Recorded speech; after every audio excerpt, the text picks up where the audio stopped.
નમસ્કાર, હું Janak Dave. Full stop news analysis પ્રોગ્રામમાં આપનું સ્વાગત છે. શું પાકિસ્તાને પચાવી પાડેલા કાશ્મીરની ધરતી પર આખરે તિરંગો લહેરાશે? પાકિસ્તાનની એક કબૂલાત બાદ ભારતીયોને આ સવાલ થઈ રહ્યો છે. પાકિસ્તાને આખરે કબૂલ્યું છે કે પીઓકે અમારું નથી, એ તો વિદેશી ધરતી છે. પાકિસ્તાનનું બંધારણ શું કહે છે? જો પીઓકે પાકિસ્તાનનું ન હોય તો એ કેવી રીતે ત્યાં ચીનને એન્ટ્રી આપે છે? પીઓકેમાં ચીન કઈ ચાલ ચલી રહ્યું છે? અમે તમને આ તમામ જાણકારી આપીશું.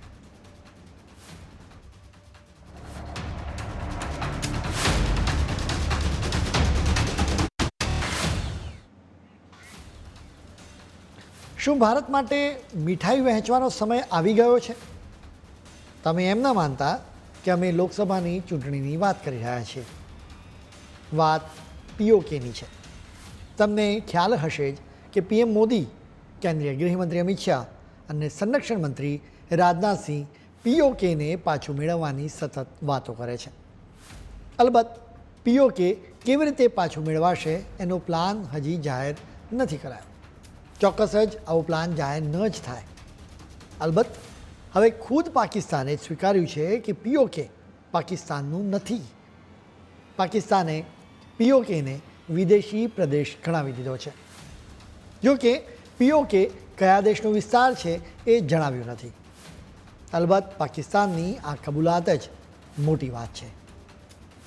આ સમાચારથી ચોક્કસ જ ભારતના લોકો હરખાઈ ગયા છે. કેટલાક લોકોના પગ મીઠાઈની દુકાન તરફ દોડવા લાગ્યા હશે. પણ અટકી જાઓ, પહેલાં આખો મામલો સમજો. આ કેસથી સારી રીતે ખ્યાલ આવી જાય છે કે પાકિસ્તાનમાં ઓથોરિટી કઈ હદે ન્યાયતંત્રને મૂર્ખ બનાવી શકે છે. આ કેસ લોકલ કાશ્મીરી પત્રકાર અહેમદ ફરહાદ શાહના અપહરણનો છે. આ કેસમાં ઇસ્લામાબાદની હાઈકોર્ટમાં સુનાવણી ચાલી રહી હતી. સુનાવણીમાં પાકિસ્તાનની સરકારના વકીલે જણાવ્યું કે ફરહાદ પીઓકેમાં પાકિસ્તાનની કસ્ટડીમાં છે. તેને ઇસ્લામાબાદની હાઈકોર્ટમાં રજૂ ન કરી શકાય. આ વકીલે એનું કારણ પણ આપતા કહ્યું કે ફરહાદ વિદેશની જમીન પર જ છે, જે આપણા દેશની હદમાં નથી. એક રીતે પાકિસ્તાનના સરકારી વકીલે સ્પષ્ટ કરી દીધું કે પીઓકે પાકિસ્તાનનો ભાગ જ નથી. ભારત આ જ વાત આંતરરાષ્ટ્રીય મંચ પર કહેતું રહ્યું છે. એક રીતે જોઈએ તો ભારતીયો માટે ખુશ થવાનું આ ચોખ્ખું કારણ છે, કેમ કે પાકિસ્તાને પીઓકે પરનો એનો અધિકાર જતો કરી દીધો છે. વાસ્તવમાં પાકિસ્તાનનું એ સ્ટેન્ડ નથી. આ કેસની વિગતો તમે જાણશો તો તમને પણ આ વાત સ્પષ્ટ થઈ જશે. વાત ફરી ફરહાદની કરીએ. રાવલપિંડીમાં તેના ઘરેથી તેનું અપહરણ કરવામાં આવ્યું હતું. તેની વિરુદ્ધ ખોટા કેસીસ કરવામાં આવ્યા હતા. મામલો હાઈકોર્ટમાં પહોંચ્યો એટલે હાઈકોર્ટે કહ્યું કે ફરહાદને હાજર કરો. હવે ફરહાદને હાજર ન કરવો પડે એટલે પાકિસ્તાને બહાનું આપ્યું કે ફરહાદ પીઓકેમાં પોલીસની કસ્ટડીમાં છે અને પીઓકે પાકિસ્તાનની હદમાં આવતું નથી. સુનાવણી દરમિયાન જ હાઈકોર્ટના જજ કાયાનીએ લોકોનું અપહરણ કરવા બદલ પાકિસ્તાનની ઇન્ટેલિજન્સ એજન્સીની ટીકા પણ કરી હતી. હવે સ્વાભાવિક રીતે સવાલ થાય કે પાકિસ્તાનની ઇન્ટેલિજન્સ એજન્સીઓએ શા માટે ફરહાદને ગાયબ કરી દીધો? પાકિસ્તાનની સરકાર પીઓકેમાં લોકો પર અત્યાચારો કરી રહી છે. પાકિસ્તાનની સરકારની સામે જે કોઈ પણ વ્યક્તિ અવાજ ઉઠાવે એને પાકિસ્તાનની ઇન્ટેલિજન્સ એજન્સીઓ ગાયબ કરી દે છે. ફરહાદ આવા અત્યાચારો વિશે સતત લખતો હતો, જેના કારણે તેને પણ ગાયબ કરી દેવામાં આવ્યો. પીઓકેમાં ફરહાદ જેવા અનેક લોકો અત્યારે પાકિસ્તાનની સરકારની વિરુદ્ધ લડત લડી રહ્યા છે. ફરહાદને ગાયબ કરી દેવાયો તો દુનિયાભરના મીડિયાએ એની નોંધ લીધી, જેના કારણે પાકિસ્તાનની સરકાર મૂંઝવણમાં મુકાઈ અને આખરે કબૂલાત કરવી પડી કે પીઓકે પાકિસ્તાન નથી. હવે પાકિસ્તાનની સરકારની આ કબૂલાતથી પાકિસ્તાનના વકીલો અને પત્રકારો ચોંકી ગયા છે. આ મામલે પાકિસ્તાનના એક વકીલ અને પાકિસ્તાનના પત્રકાર હામિદ મીરે શું કહ્યું એ તમે સાંભળો. अफराद कश्मीर में हैं या इधर पाकिस्तान में और कहाँ पे हैं? जी, वो कश्मीर में ही हैं, लेकिन आज जी साहब ने एक बहुत इंटरेस्टिंग बात कोर्ट में की। उन्होंने कहा कश्मीर एक फॉरेन टेरिटरी है, तो ये आई थिंक एक अच्छा इंप्रेशन नहीं है जो रियासत दे रही है कि कश्मीर हमसे अलग है या कश्मीर हमसे नहीं है। ये अच्छी बात नहीं थी, मुनासिब बात नहीं थी करने की। कोर्ट में जस्टिस मोहसिन अख्तर कियानी के सामने हुकूमत पाकिस्तान ने आज ये कहा है कि आज़ाद जम्मू कश्मीर एक फॉरेन टेरिटरी है। ठीक है, फॉरेन आज मान गया ना आपकी एक फॉरेन टेरिटरी है, तो फिर ये बताएं कि वहाँ पे रेंजर्स जो है वो क्यों जाती है। और जब आज़ाद कश्मीर का वज़ीर आज़म जो है वो कहता है कि मैंने रेंजर्स को नहीं बुलाया, ठीक है, तो वो किसकी इजाज़त से? तो वो किसकी इजाज़त से गया? तो अगर ये फॉरेन टेरिटरी है तो अब आपने खुद ही अहमद फराद के केस में जो कश्मीर का मसला है उसको एक नई डायमेंशन दे दिया है। હામિદ મીરે જણાવ્યું કે કાશ્મીરના મામલાને નવો ડાયમેન્શન આપી દેવામાં આવ્યો છે. હવે ભારત આ પરિસ્થિતિનો લાભ કેવી રીતે ઉઠાવી શકે છે એ અમે તમને જણાવીશું. પાકિસ્તાનની સરકારની કબૂલાતનો ભારત હથિયારની જેમ ઉપયોગ કરી શકે છે.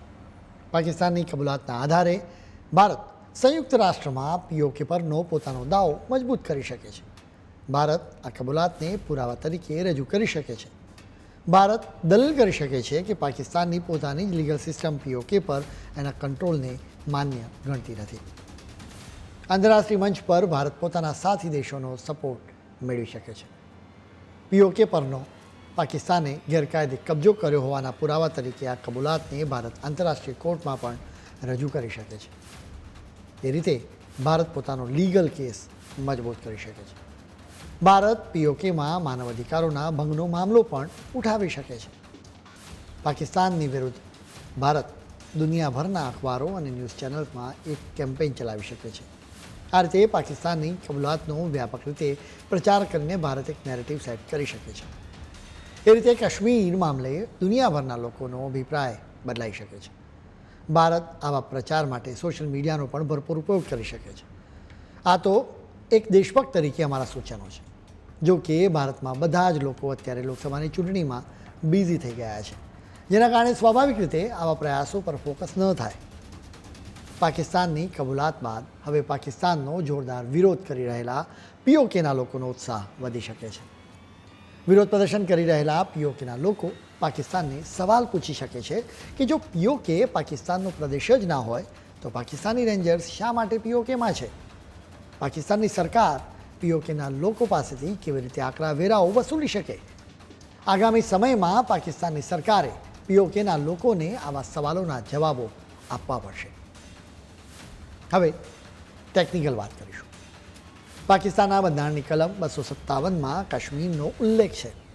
એ ભાગમાં સ્પષ્ટ જણાવાયું છે કે પીઓકેના લોકો પાકિસ્તાનમાં જોડાવાનું નક્કી કરે તો જ પીઓકે પાકિસ્તાનનો ભાગ બનશે.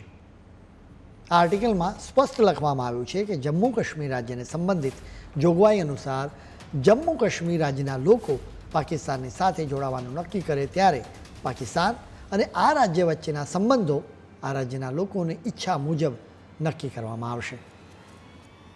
પાકિસ્તાનના બંધારણમાં સ્પષ્ટ આ ઉલ્લેખ છે. આમ છતાં પીઓકેના લોકો પાકિસ્તાનમાં જોડાવા ઈચ્છે છે કે નહીં એ જાણવા માટે કોઈ સર્વે કરવામાં આવ્યો છે કે નહીં એ સ્પષ્ટ નથી. એટલે કે કાગળ પર એનો કોઈ જવાબ નથી. એટલે ટેકનિકલી પીઓકે પાકિસ્તાન માટે વિદેશી પ્રદેશ છે. જો કે કથિત આઝાદ જમ્મુ કાશ્મીર સરકાર બિલ 1974 આ પ્રદેશને એના પોતાના રાષ્ટ્રપતિ અને વડાપ્રધાન મેળવવાનો અધિકાર આપે છે. એની પોતાની ન્યાય વ્યવસ્થા અને અલગ પોલીસ ફોર્સ પણ છે. એટલે ટેકનિકલી પીઓકે પાકિસ્તાનથી અલગ જ છે. એટલે જ પાકિસ્તાને અદાલતમાં કબૂલાત કરવી પડી છે. જો કે બીજેપી સતત ત્રીજી મુદ્દતથી સત્તા પર આવશે તો એ ચોક્કસ જ પાકિસ્તાનની આ કબૂલાતનો હથિયારની જેમ ઉપયોગ કરશે. કેમ કે અત્યાર સુધી બીજેપીના નેતાઓ પીઓકે પાછું મેળવવા પર ભાર મૂકતા રહ્યા છે. એટલે કે દ્રઢ નિશ્ચય થઈ ગયો છે કે પીઓકેને પાછું મેળવવાનું જ છે. હવે સવાલ માત્ર એટલો જ છે કે પીઓકે ક્યારે અને કેવી રીતે એ ભારતમાં ભળી જશે. અમે તમને આ મામલે વધુ જાણકારી આપીશું, પરંતુ અત્યારે સમય છે એક બ્રેકનો.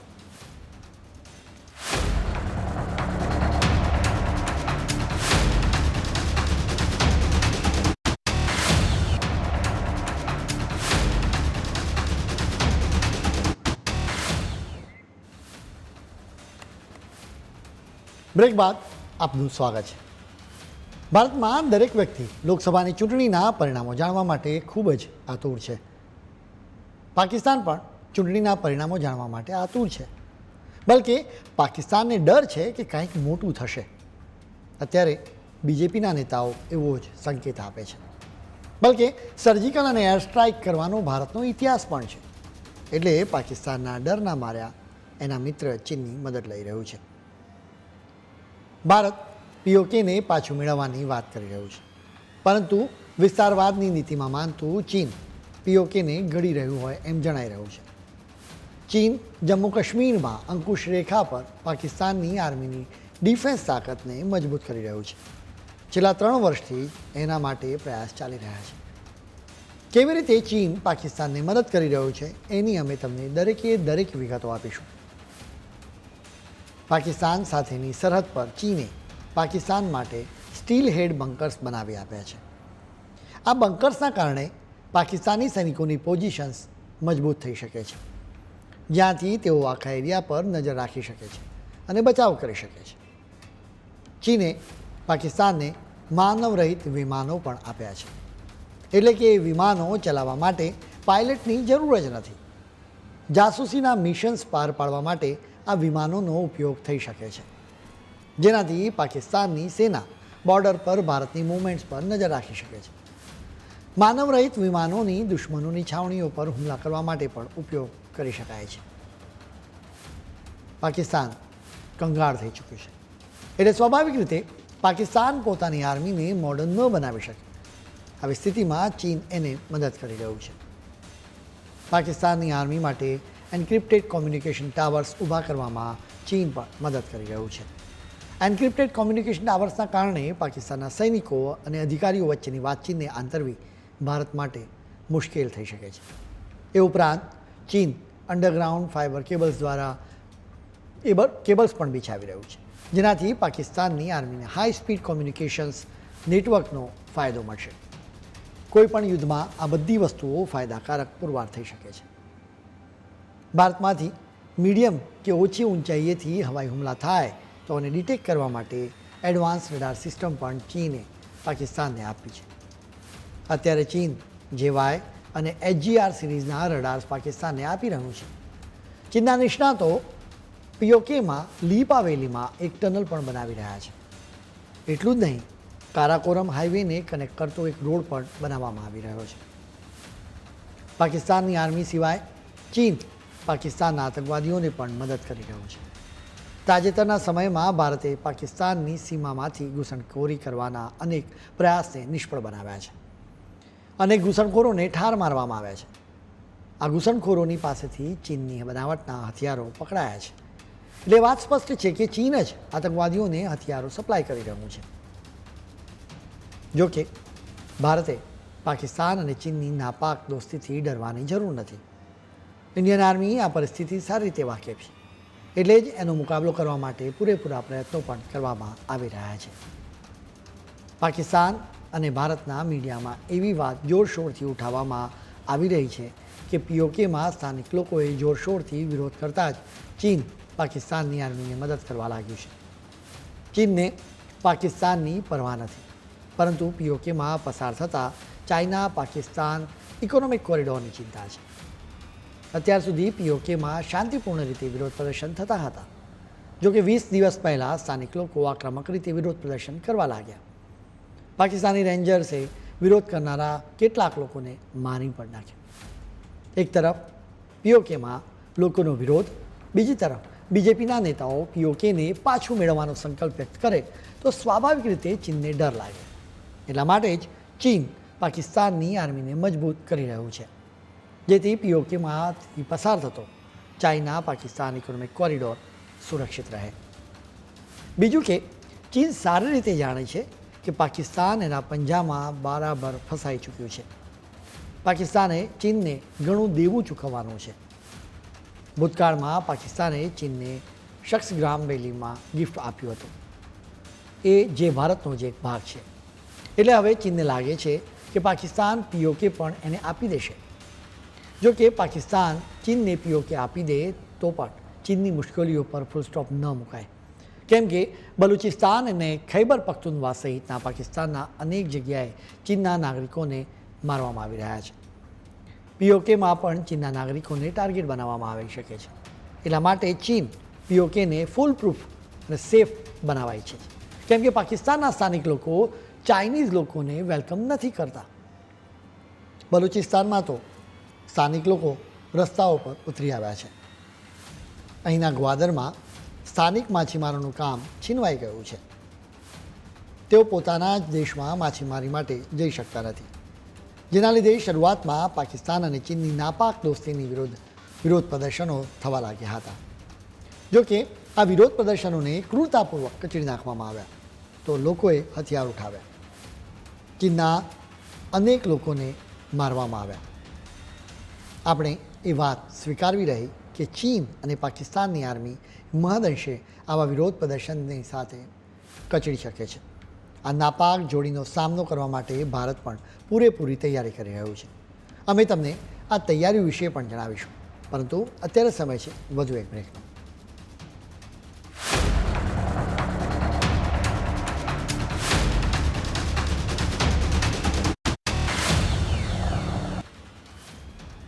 બ્રેક બાદ આપનું ફરી સ્વાગત છે.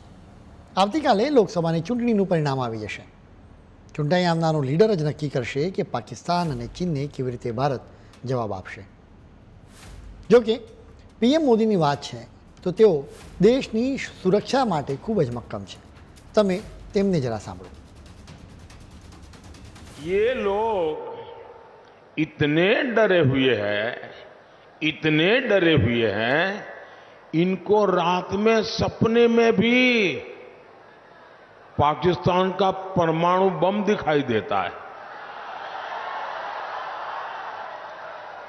अब ऐसी पार्टियां, ऐसे नेता जिनको रात में भी सोते सोते पाकिस्तान का परमाणु बम दिखाई दे, क्या इनको देश दे सकते हैं क्या?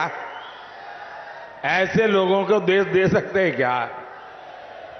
ये कांग्रेस के नेताओं के, इंडी गठबंधन के नेताओं के कैसे कैसे बयान आ रहे हैं. कहते हैं कि पाकिस्तान ने चूड़ियां नहीं पहनी है. अरे भाई पहना देंगे.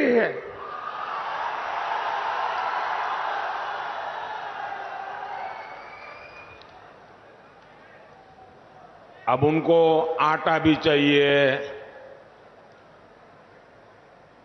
उनके पास बिजली भी नहीं है. अबे हमें मालूम नहीं है कि उनके पास चूड़ियां भी नहीं है.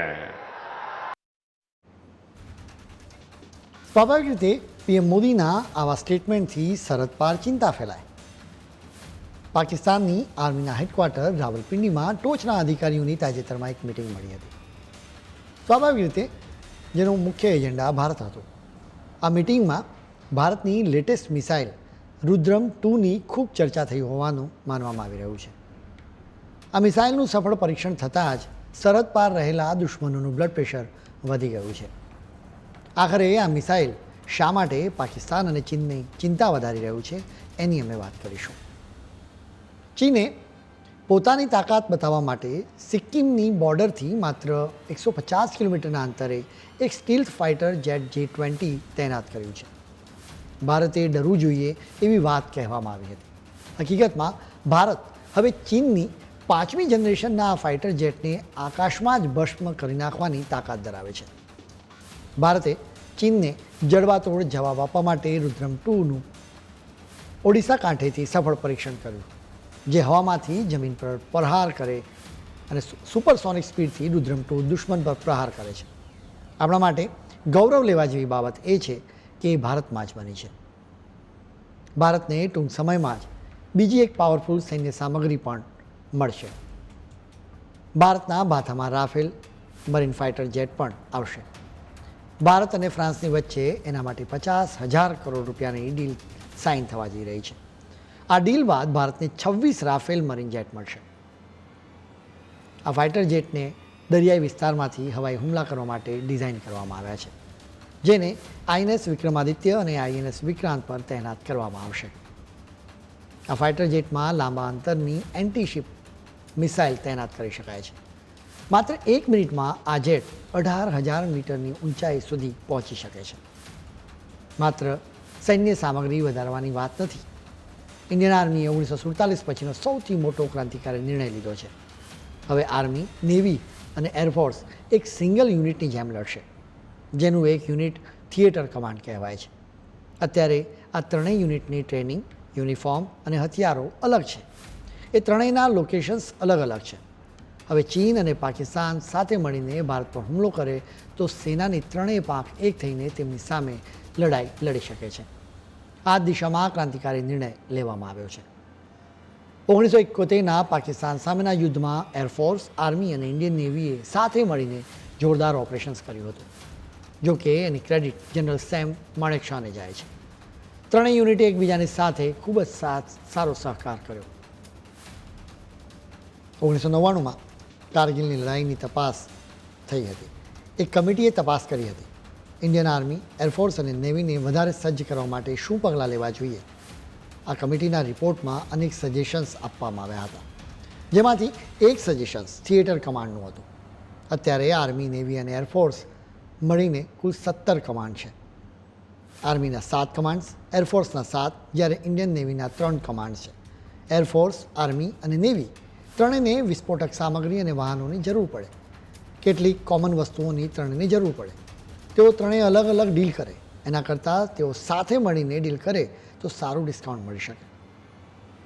વળી યુદ્ધના સમયમાં ત્રણેય સારી રીતે સંકલન સાધીને દુશ્મનોનો સફાયો કરી શકે છે.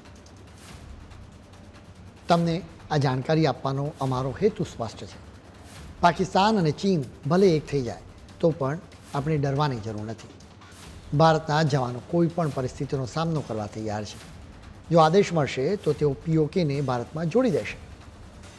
ખેર, આજના બુલેટિનમાં આજે આટલું જ. નવા મુદ્દાઓ સાથે કાલે ફરી મળીશું. ત્યાં સુધી મને રજા આપશો. નમસ્કાર.